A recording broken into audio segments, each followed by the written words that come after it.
Arbejdstimerne er mange, og nogle gange lugter det fælt. Alligevel svinger Tina Svane Jacobsen og hendes mand Bo Jacobsen dagligt slamsugerslangen. De tjener til dagen og vejen som selvstændige i deres firma Aarhus Kloakservice. Vi mødte Tina til en snak om branchen, oplevelserne og hvordan man arbejder sammen med sin mand og stadig har noget at tale om, når arbejdsdagen er slut.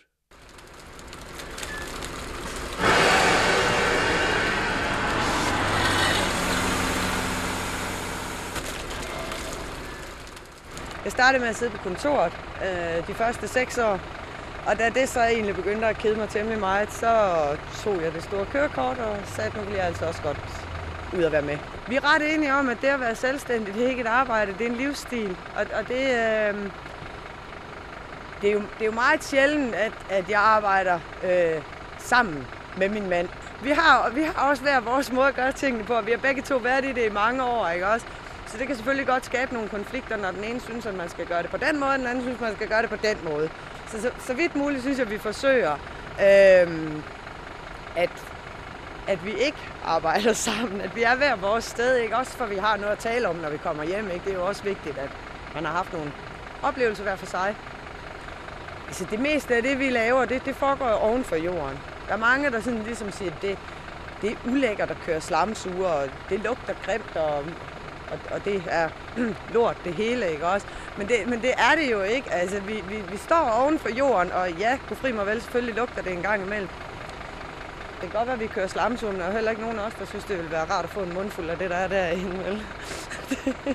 Vi forsøger jo så vidt muligt at passe på os selv. Men det er egentlig ikke, nej, det er ikke lugten, der generer. Jeg vil nok sige, at den klammeste oplevelse, jeg har haft med slamsugeren, det var, at min slange blev ved med at stoppe, og jeg kunne ikke forstå, hvorfor den gjorde det. Og så kunne jeg høre, at der var noget inde i slangen, som jeg så måtte køre hele vejen retur. Og da det så kom ud der, hvor man suger, så var det sådan en ring fra en tyremule med et stykke mule i, som blev ved med at sidde og stoppe slangen. Det synes jeg var ret ulækkert. Jamen det bedste, det synes jeg, det er det der med, at man kommer ud til nogle kunder, man snakker med rigtig mange forskellige mennesker, og når man banker på deres dør, så står man over for en opgave, og man ved faktisk ikke lige helt, hvordan man skal løse den. Men nogle gange, så må man jo være lidt opfindsom, og det er egentlig det, jeg synes, der sådan er det sjoveste ved det, at man aldrig ved, hvad man står overfor. Der er hård konkurrence, men der må alligevel være nok stoppede toiletter rundt omkring, for vi kører der alle sammen jo.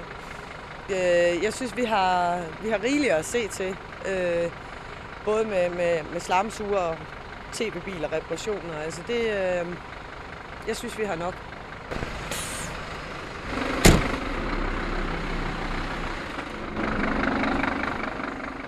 Hvis du har rotter i kummen eller stop i røret, kan du finde nummeret til Aarhus Kloakservice på deres hjemmeside. Tina Svane Jacobsen er ved røret døgnet rundt, dog ikke næste uge, hvor hun, Bo og parrets tvillingdøtre er i Disneyland Paris.